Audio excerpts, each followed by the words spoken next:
Di mana Nabi Isa turun, Bu? Pak, di Bangkinang? Biar Nabi Isa turun di Bangkinang, maka itu menara dicat putih. Karena kata Rasulullah, Nabi Isa turun di menara bercat putih, berwarna putih. Indal manaratil bayda. Di mana? Di Damaskus Timur. Satu-satunya masjid yang bermenara putih di Damaskus Timur adalah di Aleppo, Masjid Umawi. Di masjid itulah Nabi Isa turun. Dan saat itu akan melaksanakan sholat subuh. Kaum muslimin akan sholat subuh berjamaah. Wa qad uqimatis shalah, dan sholat sudah dikumandangkan qomatnya. Wa huwa yusawwu sufufakum, dan imam kalian meluruskan saf sholat kalian. Maka turunlah Nabi Isa alaihi salam. Fanazala Isa bin Maryam ala janahain malakain. Ya, di sisi menara putih. Ini gambaran menara putih. Ini nih.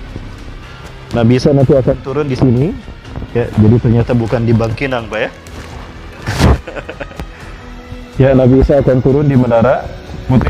Ketika itu kaum muslimin akan melaksanakan sholat subuh berjamaah, dan imamnya meluruskan saf sholat kalian. Istawu sufufakum, luruskan, rapatkan sholat kalian, saf sholat kalian. Fanazal Isa bin Maryam indal manaratil bayda ala janahain malakain. Memegang dua sayap malaikat, turun Nabi SAW. Maka ketika Nabi Isa turun, faqala imamukum, maka berkatalah imam kalian, ta'al ya Nabi Allah, sholli lana, mari Nabi Allah, imami kami sholat, silakan Nabi Allah.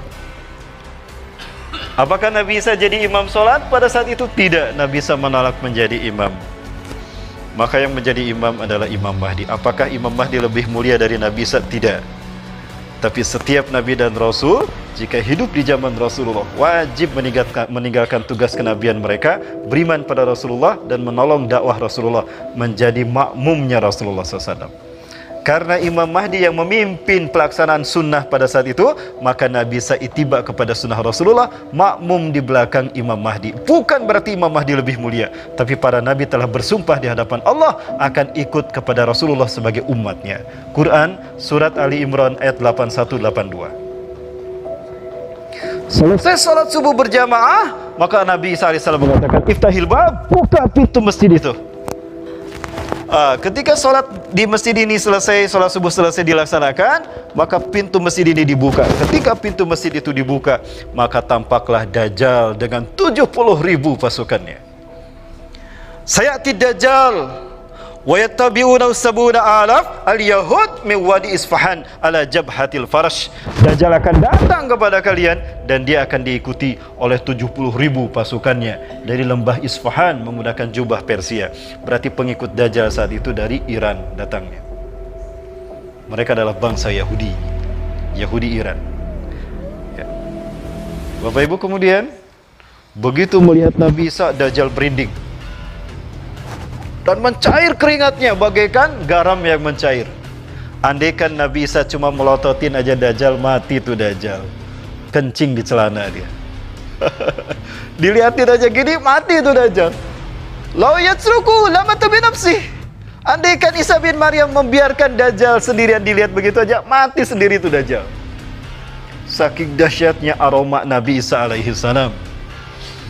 Ya. Dan orang-orang kafir apabila mencium wanginya, harumnya keringat Nabi Isa, mati mereka. Ya, nggak jauh beda dengan saya, Bapak Ibu. Kalau Bapak Ibu mencium bau keringat saya, pingsan Bapak Ibu. Hampir. Maka Dajjal lari dari Nabi Isa dengan tergopoh-gopoh. Ketika Dajjal lari ke barat, Nabi Isa sudah di barat. Mau kemana kamu? Kamu gak bisa lari. Hari ini kamu milik saya. Sini. Lari lagi ke timur. Nabi Isa ada di timur. Sampai habis tenaga tuh Dajjal. Maka Dajjal terdampar di pintu Lud. Pintu Lud itu sekarang dikuasai Israel. Kalau Bapak Ibu ke Lud, Bapak Ibu akan melihat di kota Lud ini ada pangkalan militer Angkatan Udara Israel. Kenapa didirikan pangkalan udara di sana? Karena mereka yakin Nabi Isa akan turun untuk membunuh Dajjal. Jadi kalau Nabi Isa turun akan ditembak sama mereka. Begitu. Mereka yakin dengan hadis ini. Jauh lebih faham daripada kita umat Islam. Karena mereka lebih rajin untuk mengkajinya daripada kita. Betul? Tuh kan jujur. Sementara pengikut Dajjal mati ketika mencium Nabi Isa. Sebagian mereka lari tunggang langgang. Bersembunyi mereka di balik batu dan pohon berkata, "Ya Muslim, ya mu'min, ta'al fil wara'il yahud uqtulhu." Di sini ada orang Yahudi di belakang saya, bunuh dia.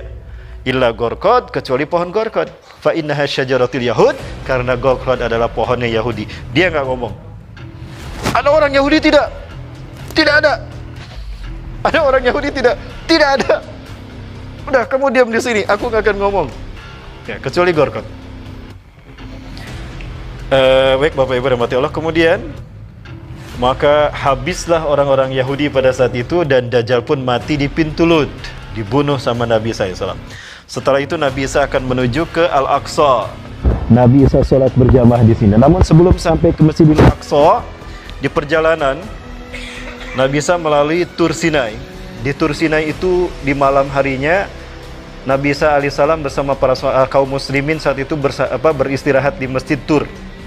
Tur itu di Sinai, perbatasan antara Mesir dengan Palestina. Melalui pintu Rafah. Kalau kita masuk ke Mesir melalui pintu Rafah, kita akan melalui jalur yang sampai kepada Bukit Tur Sinai. Dan Jabal Tur di mana Nabi Musa alaihissalam mendapatkan wahyu Allah. Di mana Jabal Tur? Nah, ini contohnya Bapak Ibu.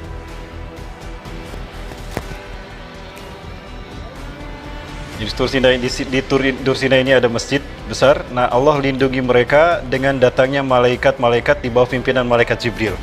Pada malam itu turunlah Ya'juj dan Ma'juj. Tanda yang ketujuh, yang keenam. Tanda yang keenam ya. Turun Ya'juj Ma'juj. Dalam waktu yang sangat cepat mereka membantai semua manusia di muka bumi yang mereka temui.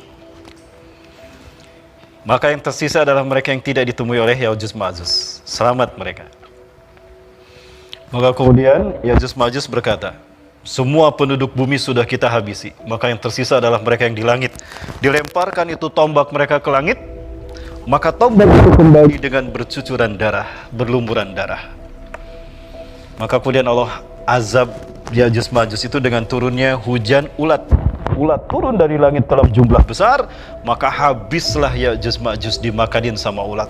Ulat masuk ke punduk mereka, kata Rasulullah, lalu masuk ke otak mereka, habis otak mereka dimakan, mata mereka dimakan, jantung mereka dimakan, sehingga tinggal tulang belulang mereka. Maka subuh harinya kaum muslimin di bawah pimpinan Nabi SAW keluar dan menyaksikan Ya'juj Ma'juj sudah mati, habis daging mereka dimakan ulat. Maka pada saat itu la yuftanuna abadan, tidak ada lagi fitnah bagi umat Islam.